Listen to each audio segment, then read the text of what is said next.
I just got back from a trip where I basically committed daylight robbery, and it was all perfectly legal.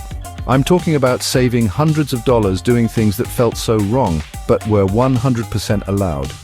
I strolled around with emergency cash in the weirdest hiding spot, lived that 5-star life on a 1-star budget, and even figured out how to bend time. If you want to know how I did it, stick around.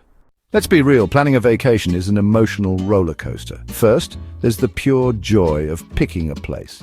Then comes that soul-crushing moment you see the prices for flights and hotels, and suddenly a staycation staring at your own living room wall doesn't sound half bad.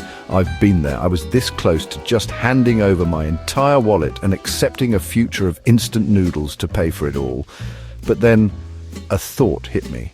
What if I could play the system, not break the rules, but just, bend them a little? So I went on a mission to find every clever, slightly sneaky hack to travel smarter, and honestly, it was a total game changer. First on my hit list, the constant fear of pickpockets. You know the feeling. You're in a crowded market, clutching your bag for dear life, giving side-eye to anyone who even breathes near you. People always suggest a money belt, but let's be honest, they're basically a giant, uncomfortable sign that says all my valuables are strapped to my sweaty torso. I needed a better plan, something no one would ever suspect, so I hid my emergency cash in the most boring, unassuming object I owned, an empty lip balm tube. It sounds crazy, but it's genius. I just rolled up a couple of bills, popped them inside, and tossed it in my pocket. A thief might go for a wallet, but they're not going to steal my chapstick. Some people use empty sunscreen bottles or even a clean disposable diaper as a decoy, because who is going to rummage through a dirty diaper? It gave me total peace of mind, and let's be real, pulling a 50 out of a lip balm tube is a pretty great party trick. Okay, with my money safely stashed, it was time for my next target, living the high life. I've always had champagne taste on a tap water budget, and I constantly dream about those fancy hotel pools you see all over Instagram. The problem, a single night at one of those places costs more than my entire trip. This next hack felt like something straight out of a movie. I threw on my nicest outfit, walked confidently into one of the swankiest hotels in the city, and went straight to their rooftop bar. I ordered one, admittedly overpriced, cocktail and made it last all afternoon. For the price of that one drink, I got access to their incredible infinity pool, their super fast Wi-Fi, and a few glorious hours of feeling like a millionaire.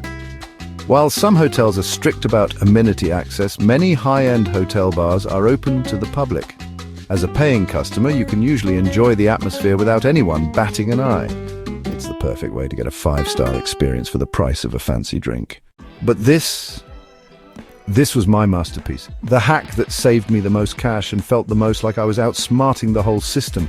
It's all about the City Pass. Those cards that give you unlimited access to public transport and attractions for a set time. Now, most people buy a 24-hour pass and start it first thing in the morning. Amateurs. Here's the secret. A lot of these passes don't work by the calendar day. They work for a full 24, 48, or 72 consecutive hours from the moment you first use them. So instead of activating my 24-hour pass at 9 a.m. on a Tuesday, I activated at noon. I spent all of Tuesday afternoon hitting up museums and landmarks.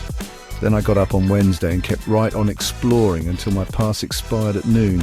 I essentially stretched a one-day pass into a 2-day adventure. I wasn't rushed. I saw everything on my list, and I basically cut my sightseeing budget in half. It's a simple timing trick that honestly feels like you're bending time. So, from hiding cash in plain sight to faking the fancy life and turning a 24-hour pass into a 2-day event, these hacks totally changed my travel game. It just goes to show you don't need a huge budget to have an amazing trip. You just have to get a little creative. Now it's your turn. What are your most illegal feeling travel hacks? I want to hear the clever tricks you've used to save a little money and travel smarter. Drop them in the comments below. I'm always looking for new ideas for my next adventure. And hey, if you like these tips and want more ways to level up your travels, make sure to hit that like button, subscribe, and turn on notifications so you don't miss what's next. Happy travels, you clever rebels.